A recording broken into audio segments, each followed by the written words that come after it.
You know what it's like when you're waiting for a courier. Every sort of like noise you hear outside is like, oh, is it him? Is it him? And it was. Look what's just turned up. It's a bit of an extravagant spend, but I feel like it was necessary. Oh, awesome. Oh man. This is an LED light panel. I'm filming a TV show here, and the guys come down there. They come down with some beautiful lights, and everything just looks so much nicer. So I thought, you know what, I need one of those. Look at that. Oh, I'm so chuffed. This is brilliant. Hey, hey. It's a beautiful, nice, soft light. Color temperature, is that cold? That's warmer. Oh man, this is beautiful. Now I've really got no excuses for all my videos looking spot on. Hopefully from now on, they'll all start to look a bit more beautiful.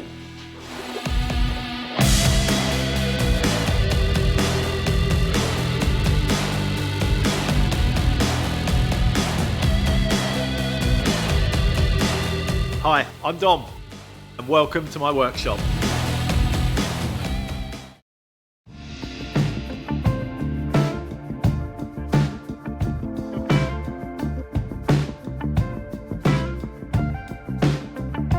Hey everyone, how's it going? Back in the workshop.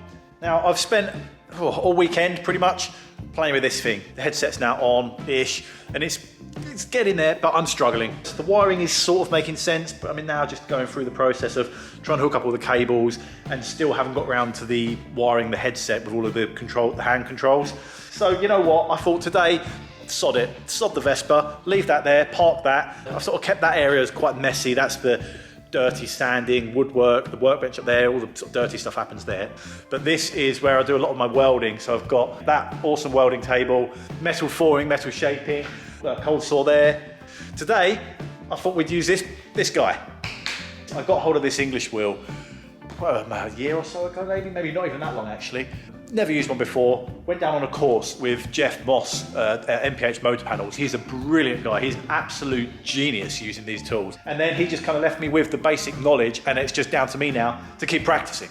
So this is what I'm going to do. I'll probably make a dome. This is kind of what I'm making at the moment. I've made so many already, but it's a really good practice exercise for me. This is where most projects start. The random offcuts and scrap pile. This will do.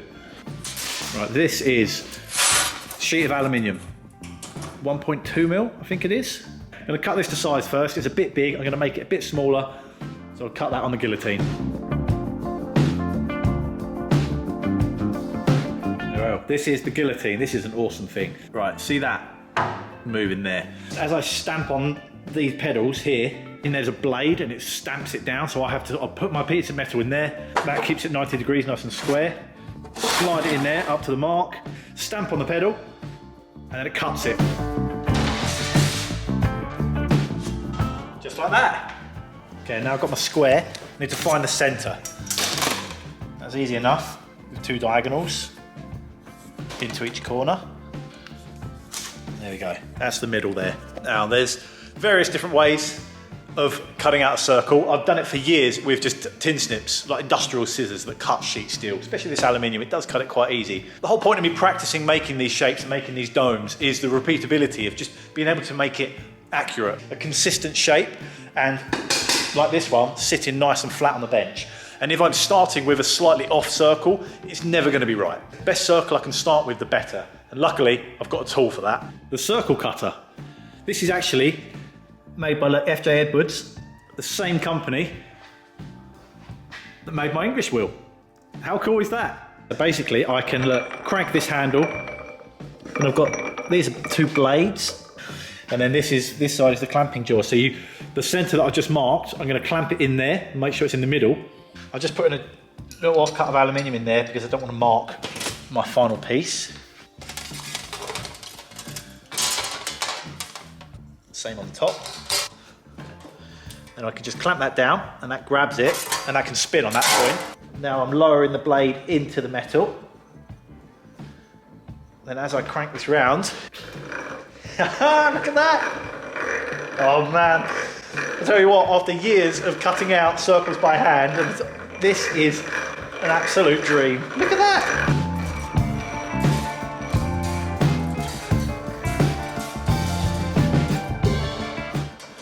that's it, simple as that.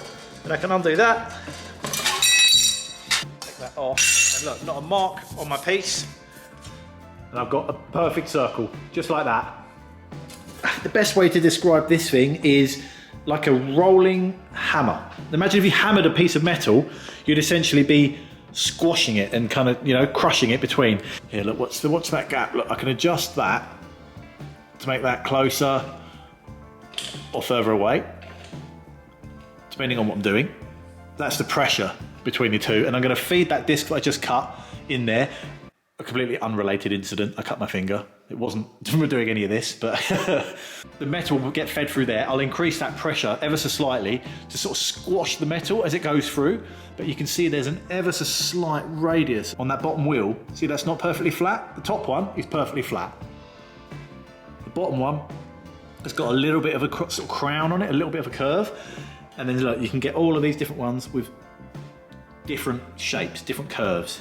Depending on which lower wheel you're using, the pressure, the pattern and the direction that you push and pull it through, depending on a lot of different things, that's the knack of being able to use this thing, which is what I'm practicing. All of these different shapes and curves are all created with exactly the same machine and those different lower wheels, that's it. The rest of it is just technique and know-how, which only really comes with practice. The center, this is going to be raised up like that. So the center has got the most amount of, needs the most amount of shape. That's got to move the most. The edges are just going to kind of tuck down, but this middle bit needs the most amount of shape. So I'll be concentrating, first of all, my initial patterns whilst I'm going through here will be around the middle.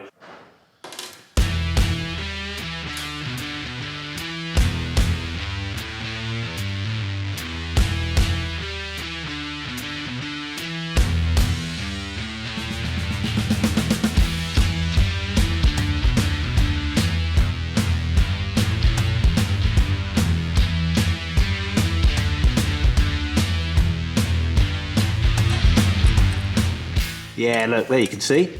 That's it. See, that's no longer flat, it's up in the middle.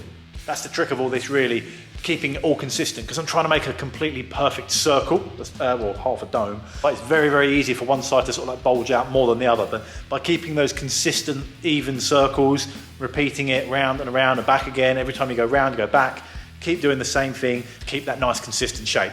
So I've got the dome on the top looking good. I'm really happy with that. There's a good amount of, sort of raised section in the middle. I need to shrink the edges. To do that, I'm going to use this.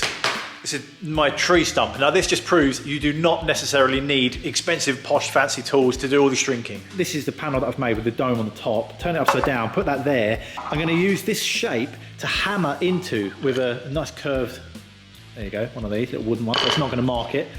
As you hammer this shape into that void, it creates almost like a tuck, like a pinch, and then you hammer that into itself, and you're literally hammering the aluminium back into itself, therefore reducing the actual sort of diameter of it, like a quiche baking tin. You know, it's got those ripples around the edge. It'll end up looking a bit like that. It's because it's a flat sheet and they've folded up the side and there's too much material. So the way to get rid of that material is to make it wipply. Wipply? Ribbly. Rippled. A rippled edge, and then you hammer those ripples into itself and it will reduce the amount of material, hopefully give me a curve.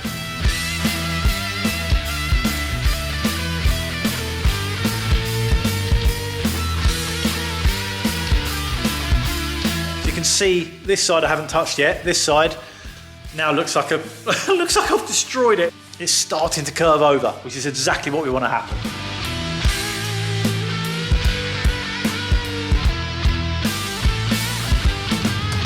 Look how much that's raised up. See? Little dome in the middle, then our shrunk edges. All right, that's looking good. Now I'm going to go back over to the English wheel, and that is going to hopefully smooth all this back off a little bit. Because my shape is now getting a little bit more curved, I don't want these edges to start digging into the panel, so you have to switch to a slightly higher crowned wheel. It's the same principle though, only contacting that middle patch.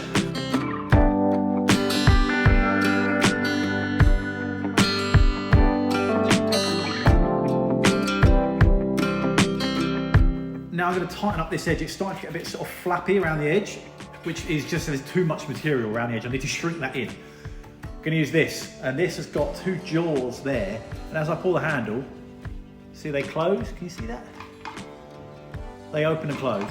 And so I put the material in there, and as those jaws clamp down, they crush in. So I work my way around, they just crush in that edge. That's gonna tighten up that edge, pull it in nice, and it should give me a little bit more rise on that.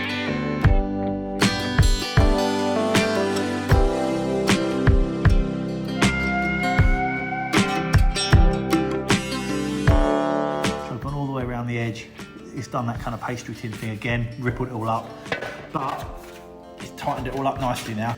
Back to the English wheel, smooth all this back out again.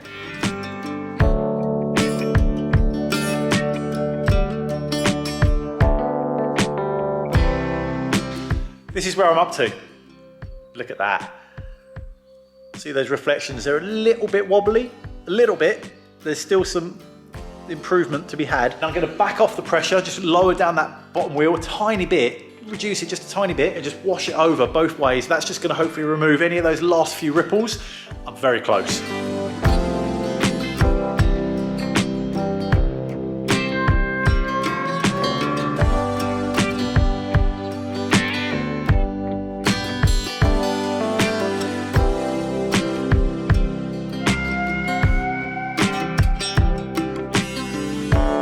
Here we go. You can see now from flat how much shape that's got in it in every direction.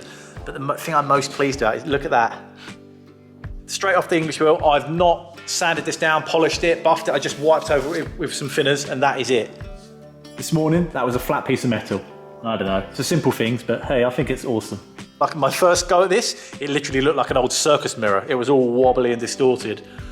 That, I don't think looks too bad. Considering I'm a beginner and I'm really new to this, and I've got to thank again Jeff Moss for teaching me how to use this thing. Just giving me the basic principles and just set me off, and I'm just now practicing and practicing. These old crafts, like using these English wheels, are dying out, and it's a real passion of mine to promote them and show them and learn how to use them. Letting people know that these things exist and there are people out there that can still use them. There are much newer, quicker ways of shaping metal like this. Spitfires in the war and old coach build cars were all made using these. This is what they used.